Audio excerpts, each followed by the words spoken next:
Why are so many people being misdiagnosed? Periods and women's health problems are normalized by society, they're normalized by the medical community. If you don't know enough as a doctor, it's your duty to refer the person on. It is not normal to put up with painful periods, irregular periods, heavy periods, mood changes, painful sex. Be that person. Be that patient who refuses to leave until you get your answers, until you get your referral. Why do I still have HPV and what can I do about it? The only way you can't get HPV is if you've never had any kind of sexual contact. What is lifestyle medicine? It's particularly useful for hormonal health and women's health. Now, lifestyle medicine consists of 6 pillars. Hello and welcome to Finally Found, the podcast that cuts through the confusion and gives you the truth about women's health. For so many of us, navigating our health feels like guesswork, but I'm on a mission to change that. Whether it's painful periods, hormonal imbalances, or a diagnosis that you've waited years to be taken seriously, it's exhausting, and all too often we're left feeling like we're the problem. But the truth is, the system just isn't working for women, and that is exactly why today's guest is here. Dr Nitu Bajekal is a senior consultant obstetrician and gynaecologist with over 35 years of experience in women's health. In today's episode, we are tackling painful periods, PCOS, hormonal imbalances, and looking at how lifestyle and nutrition can play a transformative role, and most importantly, giving you realistic, actionable steps to help you feel better, stronger, and more in control. Welcome to Finally Found. Dr. Nitu, welcome to the show, and thank you so much for coming. So I'm genuinely so excited and grateful to have you here. I am equally excited, so can't wait to have this chat. If the conversation we have on this podcast is half as exciting as the one that we just had outside in the cafe, honestly, everyone is in for a treat. Your history and experience genuinely has floored me. And I know that you're going to take us through today all of your experience, all of your tips for our listeners. But can you take us through your journey so far of your experience in obs and gynae and how you actually ended up getting to such a complicated field? So I never really set out to be a doctor. My brother and sister were doctors, and I thought, okay, I was very sporty, but there was no avenue in India to, earn a living from being sporty. So I went into medicine. And I'm so glad I did. Very quickly, I realized that OBGYN was, for me, absolutely perfect because it had the surgery, it had all the drama on labor ward, it had the medical side, it had healthy women, it had women at the end of their lives, bringing in new life. I really found it so exciting. It had all the psychology as well. So I just knew it was perfect for me. But as I went along, I realized there was something missing and I just didn't know what. And it was very unnerving because I'd see all these women after they'd got unwell, after they'd had a problem. And so I knew there was something, but I just didn't know what. And then I discovered lifestyle medicine, which is basically, making sure that the patient or the person is in the center of the driving seat, not just the doctor. And so I have to say, I was able to join all the dots and complete all, how I felt obs and gynae or medicine should be practiced. And so I felt I need to start spreading that word, almost like a missionary. Yeah, I love that. And what I find so interesting as well, and I definitely want to dive into what you just said, lifestyle medicine, because it can feel quite complicated. It's not a term that I've been familiar with up until like the last 6 months, to be honest with you. But before we get into that, why women's health? Because I actually went to see a doctor once and it was with a friend. So it wasn't about me and the endometriosis that I have. And it was just a knee problem that he had. And I was chatting to the doctor about how he ended up being a knee surgeon, whatever. And he said, well, I definitely wouldn't do women's health. It's so confusing and no one knows what's going on. So how did you end up getting into women's health and how do you feel about it? Because we always see online about like the lack of research. Yeah. So how are you able to maneuver such a complicated field? It is fascinating because I belong to the older generation where I've trained in all aspects. But despite having a whole speciality dedicated to women, the research has been skewed. It's not been thorough. It's been dismissive often. It's getting better, especially now that so many women have entered the medical field and in women's health. So I am pleased about that. But we still have a long way to go. And you have to remember that women historically have been second-class citizens. They have been dismissed. They tend to make themselves smaller because society has told them to be smaller. So women's health for me was everything I thought medicine embodied, 50% of the population, and women are much more exciting than men. So Couldn't agree more. Couldn't agree more. How did you feel then being a woman yourself and probably having your own challenges going through the health system, maybe on the other side of that conversation, because you're in university and then practicing after graduating, Correct. going, I'm doing the best I can with the information I have, but we don't have the answers that men do. Yeah. I think even men's health is poorly researched. So I have to say that as well. But I felt that I was able to make a difference in women's lives. May not be perfect, but I was giving my heart and soul. I always, when I teach my medical students, when I teach younger consultants, I always say, imagine if it was you or your daughter or sister or mother or dear friend sitting outside opposite you. How would you speak to them? How would you treat them? If you do that, the chances are you will never get a complaint. You will not put a foot wrong because you are putting your very best effort. Things can go wrong, of course. At surgery, I'm a surgeon. Complications can happen. But you have to be able to negotiate that and explain things properly. And I think a lot of problems arise where women feel dismissed is because nobody's taken the time to explain. Just because you know it, don't expect somebody else to know what you've learned over years in university, in medical school. So I just think that just being mindful of that is half the battle. And then, of course, it's as you get more and more experience, you get better. Anybody can be a doctor. You don't have to be particularly intelligent or brilliant. You just need to have compassion. You need to have a good memory. You've got to be empathetic. That's what makes a good doctor, not somebody who comes top of the class. The compassion bit that you said really struck a chord with me because I don't know about everyone else, but if you were my doctor, my experience would have been very different. And I'm not saying that my diagnosis would have been quicker or that my treatment would have been quicker, but my actual experience as a person going into the GP's office, going time and time again, saying like, Yes. I'm exhausted all the time. I'm only 17. My periods are 10 days long. I'm bleeding through pads and tampons at the same time.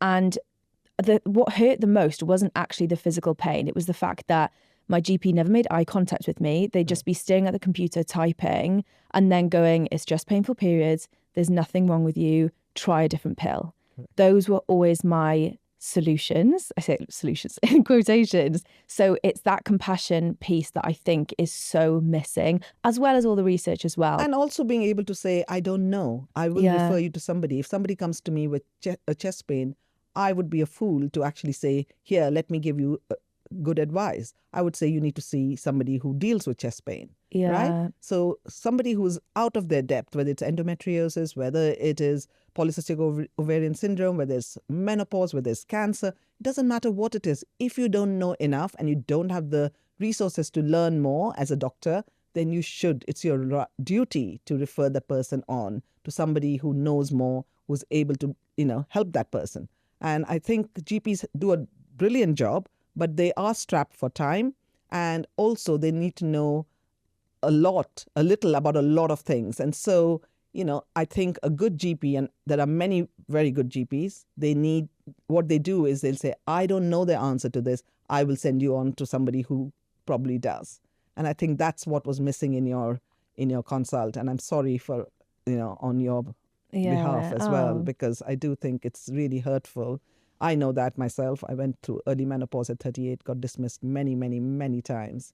And so it can feel hard, even when you're a doctor and you still get dismissed. Yeah, and we're going to go through the nitty-gritty of endometriosis, PCOS, infertility, perimenopause, all of that. And HPV is a big one that I want to talk about. It's a lot. It's a whole day podcast. Oh my gosh, 100%. If we can get a season 2, if anyone is listening to this and wants to sponsor the podcast for a season 2 all about HPV, I'm all over it. But something that I want to touch on, because I just think it's a perfect time, is this whole thing around being misdiagnosed. Because it seems that, there's all of these different conditions, endometriosis, PCOS, early perimenopause in your case. Why are so many people being misdiagnosed if we have specialists that GPs can refer them to? Because in my case, I couldn't get past the GP for 5 years. Why is it happening? Because you are a doctor. Because periods and women's health problems are normalized. Yeah. They're normalized by society. They're normalized by the medical community. Okay, so we often come across as somebody who's being bothersome, who's a heart sink patient, instead of actually taking the time. Nobody wants to. So I had a patient once in my hospital. I was a senior registrar, and my senior house officer came and said, "Oh my God, this woman, she's come again, and she's a real pain. She's come back the third time, and I'm telling her there's nothing wrong with her." Turned out she had an ectopic pregnancy, and she had 2 liters of blood inside her belly. Ectopic pregnancy is where the pregnancy sits outside the normal place. It was in her tube. And she had a child who was doing her GCSE exams. And she said, "Do you really think I'd come back 3 times? I'm telling you, I have terrible pain. I don't know what's wrong with me. I'm throwing up." And she got sent away twice. It was only when it was brought to my attention. And, I still think that woman, sadly, would have died had we sent her away again. And it has happened time and time again. So it's just about listening and actually realizing most people don't want to spend their time in accident and emergency. Most people do not want to spend their time in doctors' offices. And so when somebody is saying that they have a problem, listen, because when you listen the first time, your workload will get much less as you go on, because you would have helped them already, rather than them having to come back repeatedly to be told, "Go away, it's all okay. Go away, have a child. Go away, periods are normal." And society doesn't help as well, because our relatives, our friends, our family often normalize. "I had painful periods, so it's fine. You have to suck it up." It doesn't work like that. And so I'm so happy that we're talking about these things now, when previously women never got a chance to, really have a voice. Really. Yeah, and everything that you just said is so true for both from a doctor's point of view and the patient. For the patient, it's knowing that actually there might be this misconception that women are like hysterical is always the word that's thrown around. Hysterical, it comes from hystero, which is a uterus. So, does it actually? Yes. Hysteria. I had no That's idea. That's why women used to be hung upside down, to try and get all the hysteria out. Because that surely works. I can't believe that stuff like that is actually real. Yeah. And do you know what is actually more impressive in a really bad way is that mentality, which is so clearly wrong, is still in today's society. Like, we're still talking about hysterical all the time in the same connotation. So from our point of view, I say myself as someone who's been a patient and is still a patient because I have endometriosis, it's chronic. It's knowing that actually just because you're not getting the answer, it's about knocking on the door a couple of times, getting a second opinion, a third or a fourth if you really, really need it, and feeling empowered. Because if you're sat here as a doctor and yourself have struggled with early perimenopause and struggling with that diagnosis, it just goes to show that you just need to keep pushing, which is so tough. It is tough to get heard, but there are so many good resources out there. There are podcasts like this, good social media accounts where people can actually say, "Okay, this sounds very much like what I have. I'm going to go with that information." And I've written a couple of books, and in both the books, there's a chapter where I teach women, or I tell women or anybody, men as well, what questions they can ask when they go to the doctor, and have 3 top questions that you want to come away with the answers with. Because if you don't have that, and you don't know when your last period was, and you don't know what your medical history is, or you don't know what surgery you've had, or what medications you're on, the doctor will not take you seriously and will think, "Oh, you know what, I'll quickly brush this patient aside because I've got the next patient coming who's going to keep me for half an hour." So it doesn't matter. Be that person. Be that patient who refuses to leave until you get your answers, until you get your referral. I can tell you this, it is always going to be worth it. Yeah, and you're living proof that we don't need to feel guilty for that. You're a doctor. We get paid for it. That's our job, and it's important. And yes, sometimes we may come across as, being in a rush, but it doesn't matter. That's not your problem. Your problem is to get heard. Your problem is to get a diagnosis. You're not here as you're not a charity case. So. I love that. For anyone who is listening right now, who's been putting off the GP appointment or has been feeling guilty, please listen to what we've just heard. I want to touch on your kind of mission and helping women. And you've just mentioned that you've got 2 incredible books. So if anyone's struggling, please make sure you get them. I want to touch on what you said, lifestyle medicine, and how that ties into hormones and all of that. Because what is lifestyle medicine? What is your definition of it? So it's not my definition. It's the American College of Lifestyle Medicine. It's an actual specialty where basically it is a way it's evidence-based, is research-based, is using therapeutic approaches to try and prevent, manage, treat, and sometimes reverse chronic conditions. And that could be anything like high blood pressure, it could be diabetes, it could be, very early symptoms of dementia and things like that. So all kinds of human health, but it's particularly useful for hormonal health and women's health. There is not a single condition in our body or women's health, whether it's, PCOS, endometriosis, HPV, menopause, perimenopause, cancers, you name it, skin conditions, lichen sclerosis, vulval conditions, that does not benefit from lifestyle medicine. Now, lifestyle medicine consists of 6 pillars. And what is important is in traditional medicine, so it's not functional medicine, it's not acupuncture, it's not homeopathy. It may use some of these alongside if you want, but it walks alongside conventional medicine. So it doesn't mean that when you have a diagnosis of large fibroids that just eating healthily is going to be enough. You may need surgery. You may need medications. So it's important to know that they go side by side.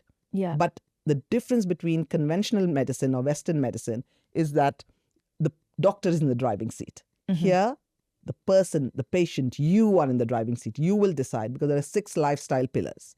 And those 6 lifestyle pillars include 1, focusing on a predominantly plant-based way of eating, which means that plant-rich diets tend to bring the biggest health because they reduce inflammation the most. Okay? And that includes things like fruits, nuts, spices, whole grains, beans, soya, potatoes, sweet potatoes, all these different wonderful, vibrant, green leafy vegetables, all vegetables. Yeah. So eating a plant-forward or plant-rich, not 100% if you don't want to, that's absolutely fine, but a whole food, as minimally processed food as possible, would be one of the first lifestyle pillars. The second is sleep. So prioritizing sleep. Sleep is used often as a form of torture because if you can't sleep, you can't function. And so it's so important. Sleep is very much disturbed with painful periods, heavy periods, anxiety that's associated with PCOS, in menopause, in perimenopause, in endometriosis, chronic pain. Sleep is really disturbed. And when sleep is disturbed, pain gets worse, inflammation gets worse, cortisol levels get worse. So sleep prioritizing is so important. And there are so many things that I always discuss on how you can improve sleep. That's the one pillar I fall down all the time. Yeah. So you've had nutrition, then you have sleep. The third lifestyle pillar is exercise. So finding ways of moving your body doesn't necessarily mean going to the gym, but doing strength training, doing anything, walking in nature, all these things can really help. Moving your body, gardening, cooking, doing chores around the house, anything that moves your body is a form of exercise. And so it's important to bring that in regularly into your, because we have become a sedentary population as well. Yeah. So then the fourth lifestyle pillar is trying to reduce your risky substance use, which means alcohol. Alcohol, especially in endometriosis and menopause and PCOS, can worsen symptoms hugely because it can stimulate the extra production of estrogen, worsen inflammation. So that's important to understand. So smoking is another thing that worsens endometriosis as well, but also 13 different other cancers, alcohol, 7 other cancers. There's no safe limit for alcohol. Yeah. There's no safe limit for smoking or for drug misuse. And a lot of women do tend to use substance abuse without realizing that they are getting deep into it. So that is another lifestyle pillar. On that pillar then, yes, because there's a couple of articles recently that have come out about the link between endometriosis, drinking alcohol, and a whole host of other things. And coffee was one of them. Yes. Bloody love a coffee, okay? And it gives me We are life. talking about drinking 6, 8, 10 cups of coffee, yeah?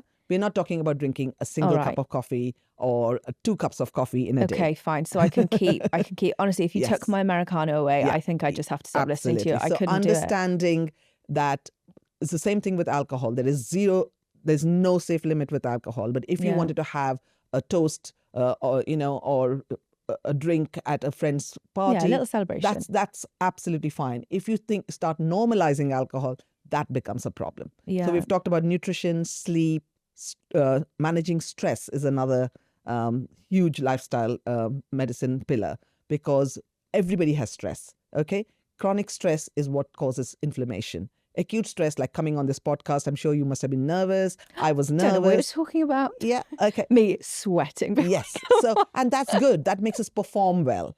Yeah. Yeah. So there's some good level of stress, right? There is a But when tiny it becomes bit. chronic and somebody's constantly wearing you down, you have a partner that's constantly minimizing you, you have work colleagues that are bringing you down, you have chronic conditions that are giving you so much of stress. Am I going to have a family? Am I going to find a partner? All these kind of things can add to stress. And so you need to find a way of identifying that stress trigger and then doing something about it. And that might be something so simple that while you're walking from the tube station to here, doing some breath work, that I can do this, I can do this, I can do this. Or, any mantra that you want to say for yourself, or it might be ringing a friend or laughing, anything that will help you to reduce your stress levels, because that is an important lifestyle pillar that we have to address. So sleep, stress, exercise, nutrition, risky substance abuse. And then the last pillar, which I love, love, love, is building a positive social network, which means that surround yourself with friends and family that lift you up. And this is not just for women's health. This is for every medical condition that you can think of. All these pillars apply. Okay, so you surround yourself by people that lift you up rather than drag you down. That is so important, because if you don't do that, you will find yourself in a dark place and not wanting to get out of bed. So it's important. And always feed yourself words of love. Speak to yourself like you would speak to your best friend or somebody you love, your mom, whoever it is. That is the way you should speak to yourself, rather than saying, oh God, I hate my figure, I hate my face, I don't like the way I feel, this is how my body has changed. No. Tell you, when your little toe starts malfunctioning, you are reminded of it every single minute. Okay, when you have a toothache, so just think of the amazing computer that our body is and how it functions. And when you do that, you just have to remember to keep being grateful. Yes, sometimes you'll get upset because, when you have chronic conditions like endometriosis, you'll be in terrible pain. But it is important that you try and work through that with the help of, medications, lifestyle, maybe, therapy, physiotherapy. All kinds of people can come together to help you. And there is help available. We live in a country where we can access health. We just sometimes have to knock on the door really hard. Yeah, really, really hard. I think what is so nice as well is hearing you. You are such a accomplished doctor. You do surgeries all the time. And hearing you say how important social connections are, how important managing stress is, how important sleep is, it's so reassuring and validating, and makes me realise that they're not just like the soft things you try and do. They're not. And I think I grew up in a farming background. We spoke about this before, but sleep was almost something that you should be ashamed of. It was, if you've had over 5 hours of sleep, you're lazy. Yeah. Like that's just. I used to tell my trainees all the time, Sophie. I used to tell my trainees, sleep when you're dead. Why are you sleeping? I sleep 4 hours. So, but Dr. Bajekal, we can't do it. What? Do it. Now I feel so bad because actually I've hurt my health, and I probably hurt the health of hundreds of my trainees. Yeah, well, you're doing good now. You're telling them to sleep now, so it's fine. Don't worry about it. But it is powerful how much lifestyle changes can make a difference. Huge. And I, personally, was back to back with surgeries from the age of 19 to 24. And I'd had 4 laparoscopic surgeries. I always struggle to say that. I don't know how you manage to do the operations when I can't even say the word. But I'd had 4 surgeries, had egg freezing 2 rounds, and Amazing. I'm done. so glad I did that, by the way. So glad. And we're going to talk about it because a couple of people have written in the Q&A section that we did on Instagram about One of the fertility. things is to also think, unless you're having surgery for pain, if you are thinking even in future that you want to build your family, having, if you can afford it, doing egg freezing before you have surgery, and surgeons like me touching your ovaries, that can be very helpful as well. Yeah. And, it seems frightening, but actually it can be quite straightforward. And while it's not got a great success rate, it's better than 0. Yeah, exactly. And like you said, just before surgery, I was always told, you're young, don't worry about everything, you're fine. Equality all matter. Exactly. And also in one of my operations, it was touch and go where they almost took both my ovaries out. And I remember waking up and then going, do I have them or do I not? And it was the worst moment of my life, waking up not knowing if I had my ovaries. And your life is in somebody else's hands. Yeah, exactly. And someone had just told me that I was 24. I was silly to be thinking of this. So I literally, straight away, I paid for half my egg freezing, Thankfully, my parents paid for the second, which I feel so lucky. My mission on this planet is to get egg freezing free for people who need it. Really should it be. should be. But I was getting to the point of how these lifestyle changes, you talk about them being transformative. They really are. And I'm living proof of that as well, because my surgery stopped when I started changing my lifestyle. So it genuinely does. It does work. And it's about hormones, right? It's hormonal health.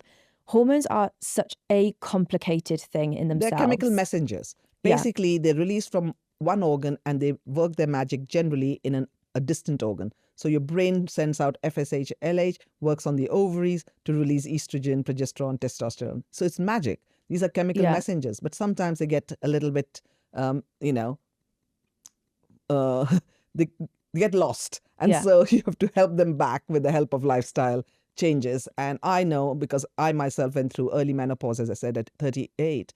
And I didn't know it was called lifestyle medicine then, but that's what actually allowed me, because I wasn't allowed to take HRT because there was all the wrong information out 23 years ago all about how HRT is bad for you, which it's not. Yeah, I remember growing up thinking you shouldn't do it because it's going to give you breast cancer. And it's not true, is it? No, false.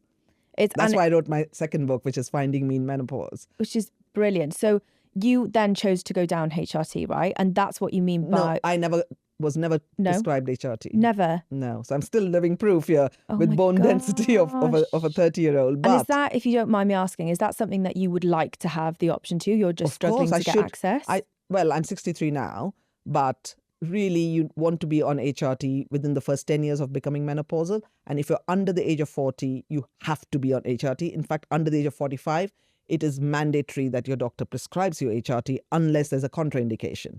So despite me asking for it, I wasn't given it because of all the misinformation that was there then. And so time went on and, I'm still standing here. But if I had to do it again, of course I'd take HRT. And you do all of these other lifestyle things around to support yourself as well. But sometimes it's not enough. You can do everything, even with endometriosis or polycystic ovary syndrome or, and most of these conditions, things like endometriosis, often go hand in hand with other chronic inflammatory conditions. Adenomyosis, which is internal endometriosis, where the lining pushes its way into the muscle wall of the womb and can cause terrifically painful and heavy periods, especially as one gets older. There can be associated fibroids and, other conditions that can be there. PCOS and endometriosis often go hand in hand. So these are all estrogen-fueled conditions. And so making these lifestyle changes where you bring inflammation down, reduce the mammalian estrogen sometimes by losing a little bit of weight, if you are carrying excess weight, or if you're eating red meat regularly or dairy and things like that. These do worsen conditions that, women's health conditions. So it's quite useful to know what sort of foods to eat, what sort of things you can do. And, also understanding that it's not a 0 on 100 or nothing. Little steps. You don't suddenly start running a marathon or bench pressing, 150 kilos. You start doing things slowly. So it's just learning. If you're somebody who drinks alcohol every day, going every other day, and then having some alcohol-free days, and then mixing, having sparkling water and doing we have lots of tips in our books. So it's just doing these little things, little steps, rather than trying to do everything at one time. And, people say, oh, I saw you in this documentary, or I read your book and I'm going 100% plant-based. I said, no, that's not a good idea. Do it over 3 to 6 months to a year, because that's got, longer lasting for you, rather than suddenly you feel, oh my God, I've cut out all this stuff and I don't know how to replace the right food. So it's not what you cut out, it's what you bring in. And it's a very joyful way of living. Yeah, instead of thinking I have to go on this huge diet, not have any of my favorite foods. Correct. Yeah. And you should not be depriving yourself. What you have to talk to yourself is, and this is something I wish I had known, people will often say, oh, I was really bad. I did everything that you said, and then I had this chocolate cake. I said, that's good. That's fine. You did it. Just don't eat the whole chocolate cake every single day. That's all you have to do. But sometimes, friends tend to derail you when you're trying to, not drink or, not have that piece of cake because you don't want it. You've decided. The way to say it is, I don't want it, rather than I can't.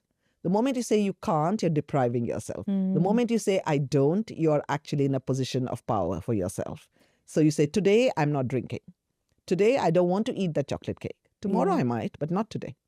It's so, again, nice and reassuring to hear that you can still have those things every now and again, but recognizing that having them all the time you are isn't the in way the driving forward. seat. You will decide. You know when you've gone and eaten a big, fat, greasy, meal, you're going to pay the price the next day. Yeah. But sometimes it just feels right.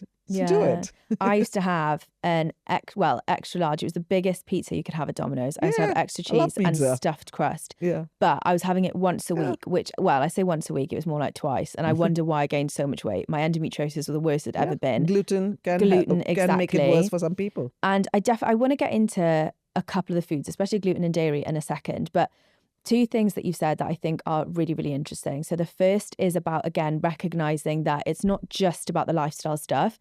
If you need surgery, you just need surgery and medication. Exactly. So I always say, yes, I did something called the autoimmune protocol, the AIP diet, and it changed my life. And now I live very much, I have a croissant or a cake on the weekend. Everything else I choose because I don't want it and it makes me feel good, right?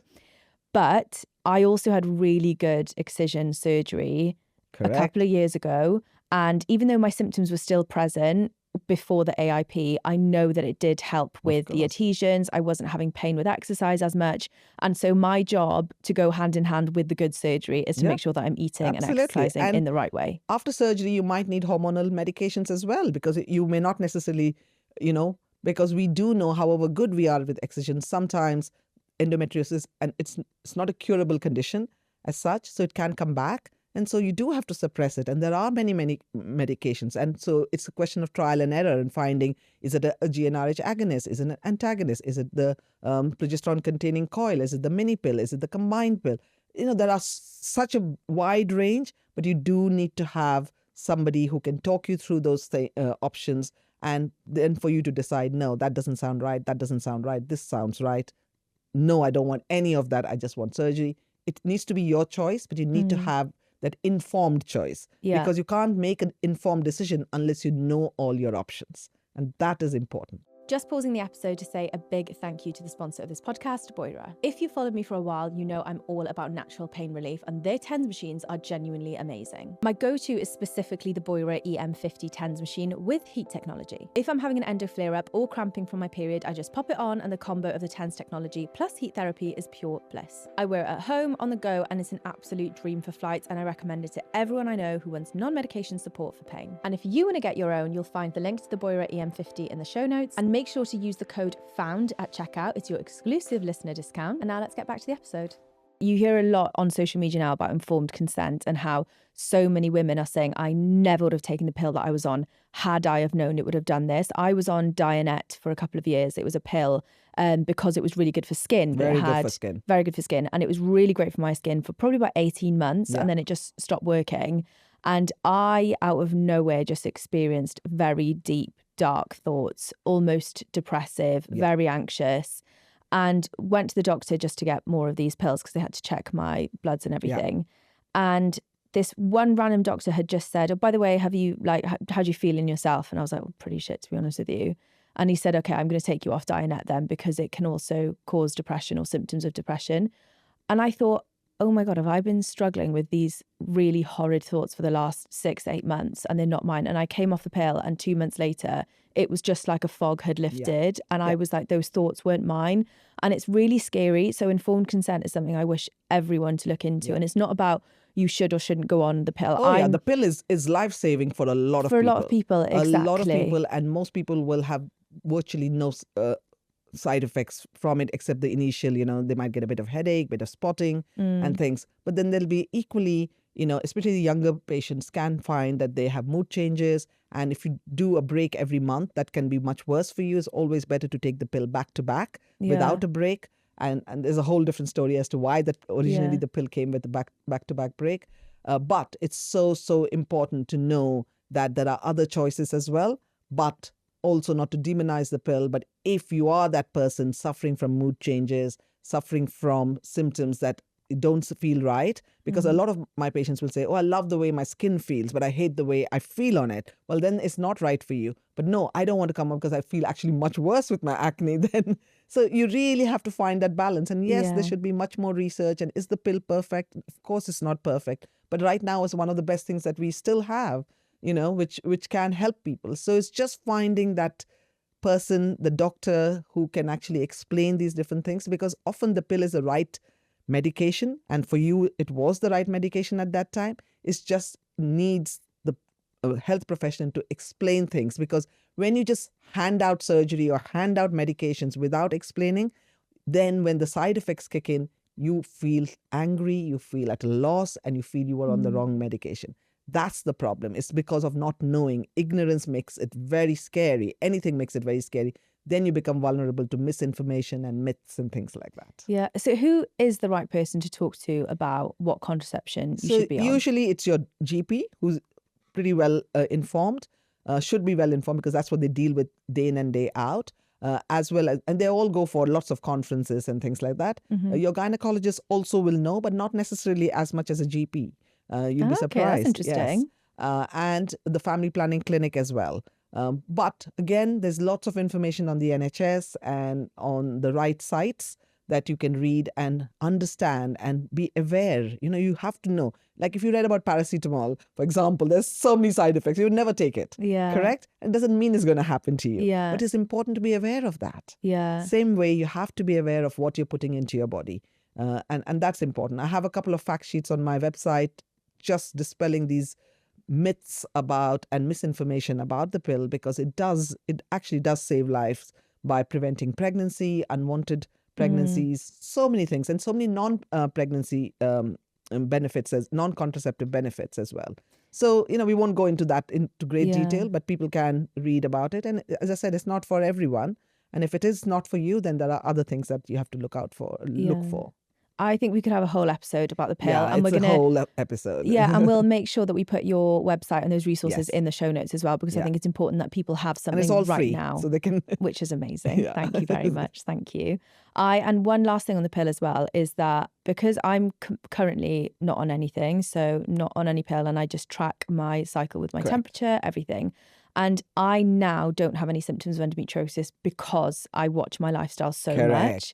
However, there was a point in my life in uni where I didn't have the information. I also probably didn't want to eat well. I wanted the pasta, I wanted the pizza all the time. And so at that point in time, the pill probably was, like you said, the right thing for me. And I have a friend of mine who I feel awful, came to me and said, I feel really guilty because I'm taking the pill and I know that you don't like the pill. And she has PMDD. And I had to have this conversation with her where I said, just because for me the pill is not the one doesn't mean it's true for you. And you should never feel guilty for taking it, because for her, and a classic sign of PMDD for so many women, it's heartbreaking, is suicidal thoughts in the run up to your period. It's not regular PMS where I'm having a bit of a shit day. PMDD is a very serious condition. Yeah, exactly. And for her, going on the pill saves her life every single month. And so she should be on it. So you should never be made to feel guilty. And also in university, what happens is you're not in a stable relationship. You're not ready for a pregnancy. Using condoms is great for preventing STIs, but it has a 20% failure rate. So, at the end of the day, you don't want to be pregnant. And so it's fine to be on the pill in that situation. And while if your situation may be different now, you may be in a stable relationship. If you did get pregnant, it's not the end of the world. So there are so many nuances to all this that you can't really... Everybody is so individual, and you have to make those individual choices, and there should be no guilt attached to it. Whether you want to have children, you don't want to have children, whether you want to have a termination, you don't want to have a termination, you want to be on the pill, don't want to be on the pill. It is your choice. The buck stops with you, not anybody else. Absolutely. So we have just spoken about a lot of conditions. So endometriosis has cropped up. I'm obviously biased because I love talking about it. PCOS is another one, PMDD, early perimenopause. You see thousands of women. I do. What are the common conditions that you see cropping up in your clinic and that people should be aware of listening to this? So all these. So conditions like fibroids, which are benign growths, very common. 1 in 2 women will often have growths in their uterus, in the cavity, causing bleeding in between their periods or heavy periods. It may stop them from getting pregnant. They may have big golf ball size, watermelon size fibroids that actually make them feel really bloated. Isn't that nuts? I've taken out a fibroid of about 7 kilos. Did that person look pregnant? Yeah, and would constantly be asked. That's insane. Yeah.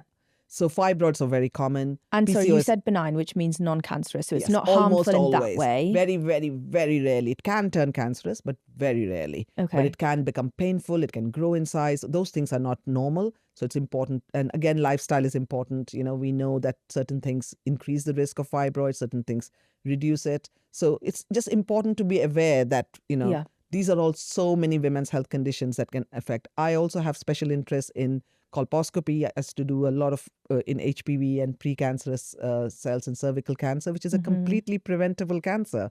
You know, 99.79% of cervical cancers are preventable because it's caused by a virus, caused by an infection, which is the human papilloma virus. I also have a special interest in vulval conditions because people don't talk about painful sex or skin conditions like eczema, psoriasis. And it's so important to know the difference between your vulva, which is the outside, the inner lips and the outer lips, Yeah. labia majora and minora, versus the vagina. And so if you don't know the different parts of your body, 1 in 2 women don't know where their cervix is. 1 in 4 women don't know where their vagina is. You know, 1 in 10 women don't know anything about their uterus. So what happens, you go to the doctor and you'll say, I have some itching down below, and you may be having a skin condition like psoriasis or lichen sclerosis or eczema, and you're told, oh, you have thrush. Yesterday I saw a 70-year-old woman. She broke down in my clinic. She said, Dr. Bajekal, this is the first time somebody's giving me a diagnosis. I've been going from the age of 10. From the age of 10. 60 years she's been struggling. 60 years she's had a condition called lichen sclerosis, which basically affects and causes scarring of the tissue.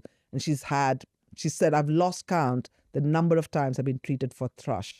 So how would you know the difference between Because thrush and that? is usually a vaginal infection. It's a curdy white discharge. You have itching and you take the medication, it gets better. Yeah. And if it's recurrent, then you do need to be investigated for things like diabetes and all that. But if you have a skin condition which affects the way the architecture of the skin outside, or you have itching outside and soreness outside, yes, it could be other conditions. It could be, you know, genital herpes and things like that. Yeah. But it can also be these very common skin conditions that are overlooked. So it is so important, first of all, just to be aware of the different parts of your body, and then actually make a note of what kind of symptoms you're having, and then talk to the doctor about it and say, I think I may have this. Do you think you agree with me or not? And even if you don't, you know if it's not thrush, you know, you've had swabs, you've had treatment for it, and you're going back repeatedly, and what you need is, you know, changing the way you wash, you know, using water, avoiding soaps, avoiding perfume toiletries, using something so simple like coconut oil just to, you know, moisturize the area, avoiding, you know, harsh laundry detergents and pads and tampons that have over 200 chemicals in them, and we're putting them so close to our body. So using period pants instead, using, you know, unbleached sanitary wear, menstrual products. These are really important, simple things that one can do. And then you might need a little bit of steroid ointments to help calm the itching down. So it's just pathetic that, you know, women in this day and age are having to suffer for years before they get a diagnosis. So, you know, we can have a discussion on all these topics. There's so many. And there's so much that you said, which I'm just like, I can't believe we're even having to have the conversation of using unbleached period products. Yeah. Why are we making bleached products in the first place? The industry does not care enough. Okay. And there are not many market leaders. So what happens is, unless women actually push for change, and that's what's happening. Women are asking for change. But generally speaking, it's what has been decided around boardrooms and board tables. And that's essentially what happens. And so we don't get heard. If there is a funky smell going on, it's a sign, it's a symptom that something is wrong, and you need to get help. It needs to be treated. I always say your vagina is a self-cleaning oven. Yeah. So don't mess with it. I love that. Don't mess with that oven. Yeah. It basically will do most of the job itself unless you start messing around with the things. So, and if you do find that there are symptoms, then it's important to get tested, swabbed, and then treated appropriately. But when you do take a course of antibiotics, remember that also affects the gut microbiome, the vaginal microbiome. It's important to take the course of antibiotics and finish the course, but then you do have to balance it. And this is again where lifestyle medicine comes in, where you're eating lots of probiotics and prebiotics, which are berries and green leafy vegetables and all the plant-rich foods that are feeding the bacteria, which are the probiotics. So rather than taking a set of bacterial colonies, you're better off feeding your gut by eating the prebiotics that will feed the probiotics, which will make postbiotics. So that's why it's so important that while you're on antibiotics, to be eating really good, nourishing, anti-inflammatory, plant-rich foods, and then also looking out for thrush, because what happens is you clear all the good bacteria and then thrush sets in. So you may have to take treatment for thrush as well. So it's lifestyle really does come in, where at every level. Again, good sleep will improve microbiome as well, the gut, and the stress will worsen the gut and vaginal microbiome as well. It's such a complicated puzzle piece of you take one out and then all of a sudden the puzzle doesn't make sense. Like a domino effect. But yeah, exactly. And like you said, you go on, so you've got thrush, you go on antibiotics to get rid of the thrush. Yeah. But then the antibiotics might hurt your microbiome, which then means you end up with thrush again. But what is lovely to hear is that it's all about just going back to basics, eating those healthy plant foods, and it naturally nourishes the gut rather than worrying about the myriad of probiotics or prebiotics that you buy. And spending a lot of money on supplements and on probiotics. It's, the only time I prescribe probiotics is when somebody's on a prolonged course of antibiotics. Otherwise, really, foods should be providing all your prebiotics to feed the right bacteria, because within a matter of days, weeks, you can actually change your gut microbiome from perfect to terrible and from terrible to perfect. So, it is possible. Doesn't mean that all your symptoms are going to go away. And we know even in endometriosis that there is a lot of gut dysbiosis, which actually causes a lot of the bloating, a lot of the symptoms. And we know there are larger colonies of Shigella and Salmonella compared to the good groups of bacteria. So trying to feed them is so important. And just being aware that, you're trying to make these changes and it just takes a bit of time. But, you still may need to take those medications and surgery, and you should not deny yourself that. The combination approach, isn't it? Yeah, you just have to always. Ultimately, you have to come out the winner. How you reach there doesn't matter. So with all of those conditions, because like you said, we could be here all day just listing the conditions that women go through. So instead of that, can we go through what are the red flags or the main symptoms? Because a lot of the time in women's health, they do cross over. Yes. So what are the red flags or the symptoms that people might experience at the start that make them go, I need to go to the doctor? So starting your period at the right time. So between the ages, after the age of 8, by 16, you should really have started your period. So if your periods haven't come on time, then it's important that medical help is accessed. If you start periods and your periods are irregular, which means that you're missing periods, going for more than 30, 35 days, 40 days, missing them for 3 months, you have to seek help. Yeah, so you're not lucky and, oh, thank God, I've just missed a month. That's how I used to feel. I used to be like, oh, I've gotten away with it this month. And you'd be like, no, that's a sign something's wrong. Yeah. So irregular periods, if the periods are coming too frequently. So if your periods are too heavy, so normally periods should last anywhere between 1 day to up to 7 days. Really? As little as 1? Yeah. And that's normal? Yeah. Oh, okay. But if you find that you're passing clots that are bigger than the size of your thumbnail, if you're finding that you're leaking through, you're flooding, if you're needing to use double protection, that's not normal. Okay. A clot, what does that look like? A clot is like a piece of tissue, like a mushy spongy grape. Yes. Okay. And so women will sometimes pass large ones, the size of half a cup or the size of their fist. So those things are not normal at all. So they need to be small, if at all anything. That's quite acceptable. Dark blood is not a problem. It's just sitting in the vagina and turns brown. But if you're bleeding in between your periods, if you're having leaking, flooding, needing to use double protection, if you're needing to use night protection in the daytime or not able to leave your home, if you're having pain that does not settle with the mildest of, NSAIDs like ibuprofen or Nurofen, if you're not able to do your normal, your quality of life is affected, your day-to-day activity, that's not normal. So painful periods, heavy periods, irregular periods, bleeding in between your periods, bleeding after sex is really important, because if you're especially not up to date with your smear test, if you're bleeding in after intercourse, do you have something simple like a ectropion, which is a raw area in the neck of your womb? Or is it suggesting that you may actually have precancerous cells and cancerous cells? So you do have to, even if you've had the vaccine, you need to go for your smear test when you're called. It's important that you have your STI check before you get into any relationship. Insist that your partner also has an STI check. All these things can cause erratic bleeding. If you have pelvic pain, that's important because you may have pelvic inflammatory disease. You may have large fibroids. You may have adenomyosis. You may have endometriosis. If you have chronic fatigue, if you have chronic pain. So anything that does not make you feel good when you wake up, if your sleep is disturbed, you need help. Yeah. If you're having hot flashes, if you're having, missing your periods are you having an eating disorder? Are you exercising too much? Do you have early menopause? 1 in 100 women, of up to 4 in 100 women will stop their periods under the age of 40. 1 in 10,000 will stop their periods under the age of 20. They may not even have their first period. So it's just important. Periods are like a vital sign.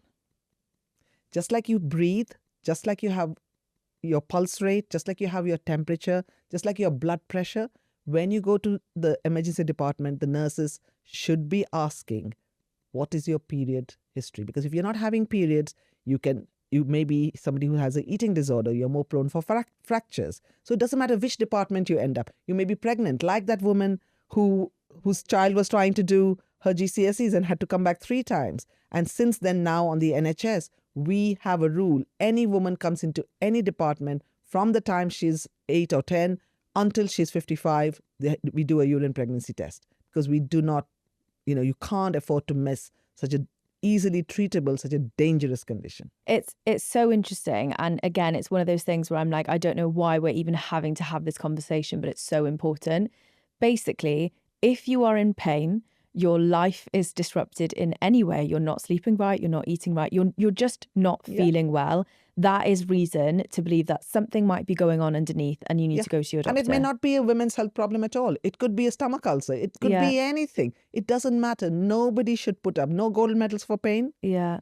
No gold medals to suffer in silence. Mm-hmm. We've been told this for too long and it doesn't have to be. Yeah. And we just need to stop guessing at home and going to the doctors. Yeah, absolutely. It doesn't matter what other people think. You need to push for your own self. It's important. Okay, selfishly with HPV, I want to talk about it. I have HPV. I thought my life was coming to an end when I was diagnosed because I immediately went, well, that means I've got cervical cancer, which I now know is not the case, thankfully. I've had it for now 3 years and was told it would clear itself. And every doctor I see says something different. So one says that's concerning that it's not cleared itself. Another one goes, don't worry about it, come back next year. So first of all, what is HPV? Why do I still have HPV if I did have my jab, which I did have when I was in school? And what can I do about it? Okay, so HPV stands for human papilloma virus. It's just one word, but there are actually about 100 strains. So different strains, they'll have different numbers, 1 to 100. Okay. Now, you're not unusual in having HPV. If I lined up 100 men and women in a line, 80 to 90 of them will get infected with HPV. Which means that you are more likely to have it than not have Almost everybody. Yeah. So the only way you can't get HPV is if you've never had any kind of sexual contact with anybody. These viruses, these strains, everybody gets them like the common cold.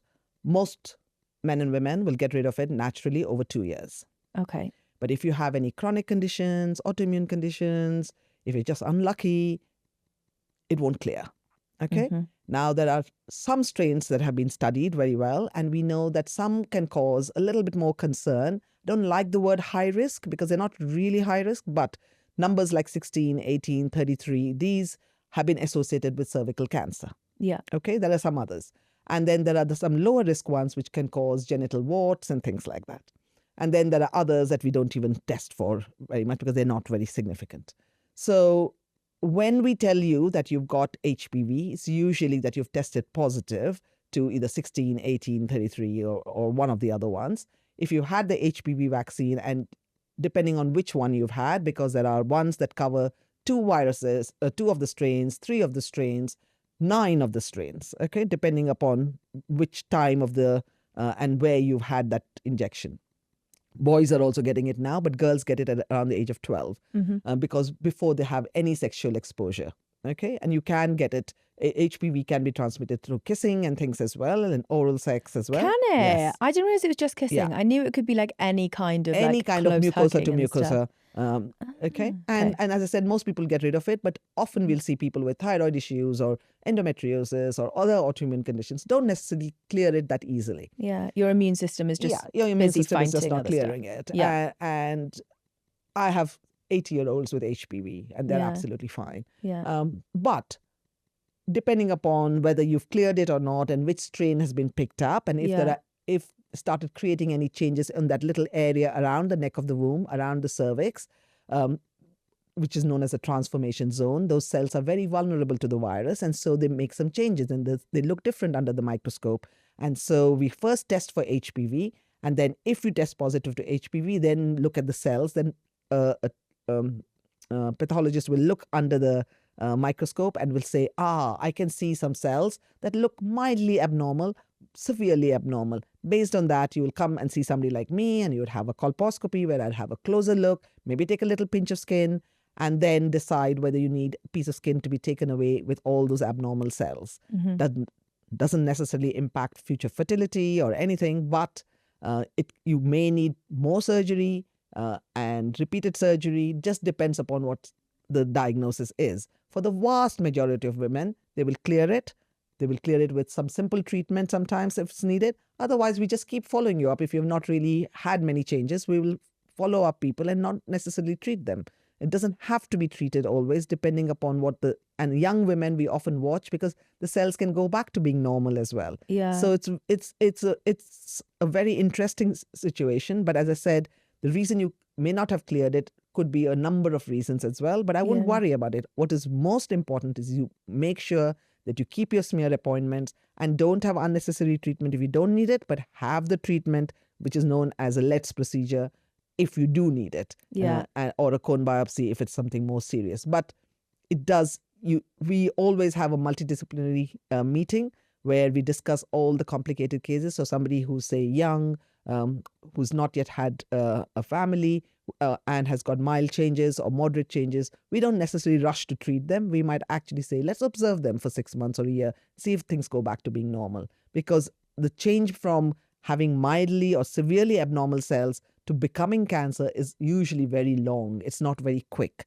So it's very important for us to keep following people up, and you have to keep your smear tests every 6 months, every year, every 3 years, depending upon what the protocol we are following based on your clinical diagnosis. Yeah, no, thank you for that. And this is something we talked about before we started filming, was about how we were both uncomfortable with some of the things going around social media. And I'm not even going to give it any airtime about what people have been saying about smears. Get your smears every year, please, because I wouldn't know that I have HPV without doing it. It's really important. And also telling your health professional that, you're anxious, you need a small speculum if you've not had children or if you've had cesarean sections. I ask for a small one anyway. I just find the medium one's too uncomfortable. Yeah, medium one is not for anybody unless you've, had a vaginal birth and things like that. So it's important to ask for time, maybe listen to music, maybe take somebody with you.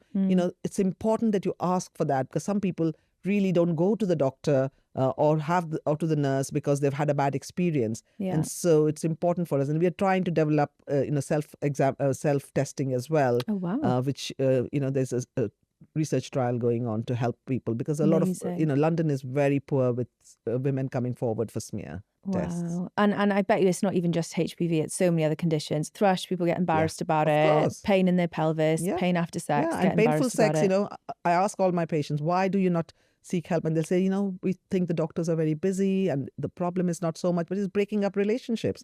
And sometimes such simple things like having local vaginal estrogen in menopause can, literally save relationships and marriages and things like that. Or just treating infections or treating a condition like lichen sclerosis allows people to become sexually active again. Yeah. Simple things like that. So actually asking for help. That's the big message I want. It's so much more than just the act of sex. It comes back to one of the pillars that you talked about, the connection to people. Yeah. So I want everyone to take away a few actionable steps, especially people who are overwhelmed, because I feel like the people listening to this podcast will be ones going, I've heard so much on the Yeah. internet, so much going around. We've gone through a lot on this podcast. I think if anyone's going to go back, I think recapping those 6 would be amazing. But for someone who's overwhelmed and just wants 3 top tips on what they can do right now when they're struggling, what would that be? I would say listen to yourself first. Make sure that you actually identify what is bothering you, write it down, and then make sure that you get heard. That is important. When you reach out to people, to doctors, make sure that you also ask for resources that will actually help you and are scientific and are evidence-based. That is so important. And don't take no for an answer because, it is not normal to put up with painful periods, irregular periods, heavy periods, mood changes, painful sex. I can go on, but really that's important. And also remember there are lots of things that one can do to help oneself. So trying to follow the 6 lifestyle pillars, focusing on trying to, eat an anti-inflammatory diet, which means a Mediterranean diet or a plant-rich, plant-focused diet, working on stress levels, exercising or moving your body, trying to get better sleep, trying to keep risky substances to a minimum, building a good social network, surrounding yourself with positive people.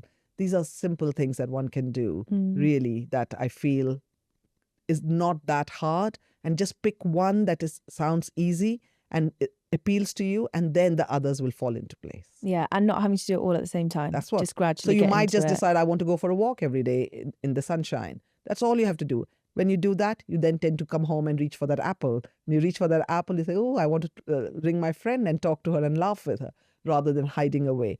Simple things like that, you see? So all these things are interconnected. On our Instagram page, we asked people to send in the questions that they've been dying to ask a doctor. So if you don't mind, I'm going to get a couple of the ones that so many people ask now.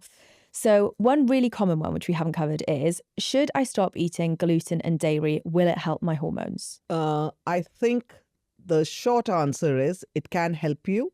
And the only way you will know is by trying it out over a period of about 3 months. I would suggest doing them at different times. So I would do gluten first or dairy first, rather than doing both of them at the same time. And also, it's very important to be aware of the little labels, because you'd be surprised how many things have dairy and gluten in them without. But if I have to pick one, I would always say cut out dairy. Okay, dairy specifically, that's interesting. There's a pack of beetroot once in M&S that said contains gluten, and I was like, why? It's just beetroot. It doesn't make sense. So you are right about reading the labels. Reading the labels is important. Okay, why dairy specifically? Because dairy has, as I was explaining, has got mammalian hormones, so we know that it can worsen symptoms of endometriosis and a lot of hormonal health conditions.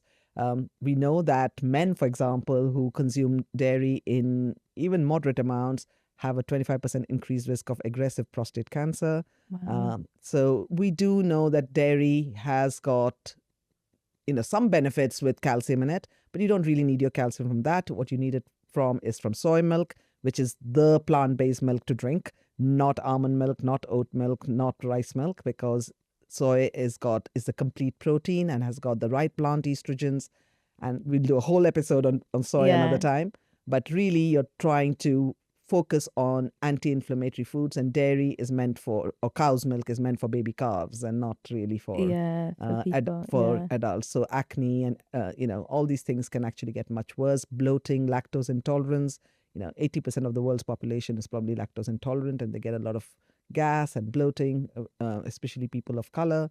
So dairy doesn't bring anything that green leafy vegetables and sesame seeds and tofu doesn't bring, which is much healthier option.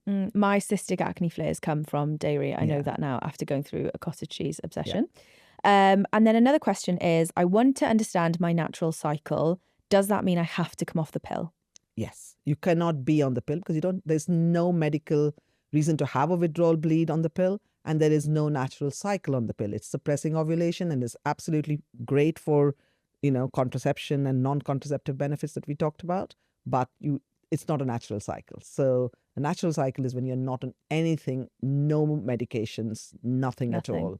Not on the coil, nothing. You need to have nothing on, but then you're exposing yourself, if you don't want to get pregnant, to a pregnancy that you might not want. Yeah, so it's knowing that if you want the natural cycle, you also need to have the risks that come with it as well. Or, positives if you're trying to get pregnant. Of course. Okay, so there's one question I have for you, which we ask all of our guests at the end of the episode, which is, what is one thing you wish you would have finally found sooner on your own health journey or as a doctor with your patients?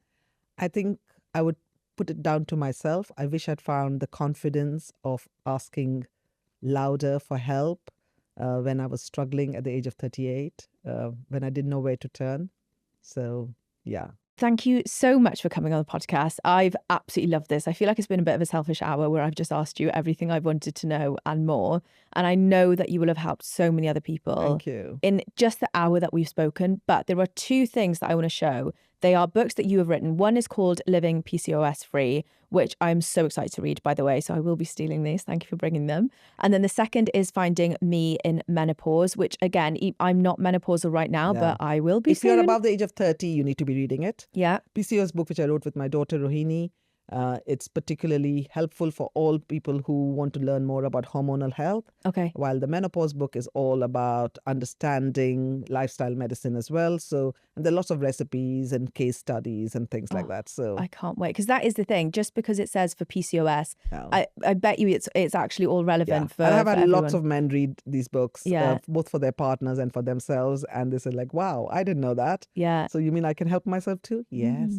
I think this should be part of like corporate management. They should have to read this stuff to know what women go through, and that is then when we'll have equality at work. I'm convinced. So everyone should be getting these books. Firstly, we'll make sure that we put your website in our show notes as well. Yes. But I love Instagram and TikTok. You know that, and I found you on there as well. So what are your handles if anybody wants to find you? Dr Nitu Bajekal, which is DrNituBajekal. And I'm on TikTok and Instagram, and my website is nitubajekal.com, and it's completely free. And I've got at least 50 different fact sheets, all about the pill, about HPV, about perimenopause, about heavy periods. I've got podcasts, I've got recipes, I've got presentations, PowerPoint, everything that you can access. You don't even have to buy the books. Oh, I love this, because I feel like people coming to this podcast will be struggling and not knowing where to turn, and you've just given them 1,000,001 resources. So thank you so much, and all for free as well. Yeah. You genuinely are so committed to helping women through fact, not fear. And it's so empowering. It genuinely is. So thank you so much for all of your tips, all of your help. Thank you. And I hope everyone else enjoyed listening to this as much as I've enjoyed having this conversation with you. Yeah. So thank you. Thank you so much for inviting me, Sophie. It's been a pleasure. Thank you. That's it from today's podcast. If you loved it just as much as I do, please like, comment, leave a review, and send it to a friend who you think might find it helpful. And don't forget to hit follow or subscribe wherever you get your podcasts. That's it until next time. But for now, please remember that these symptoms are real and that you are absolutely not alone. I'll see you at the next episode.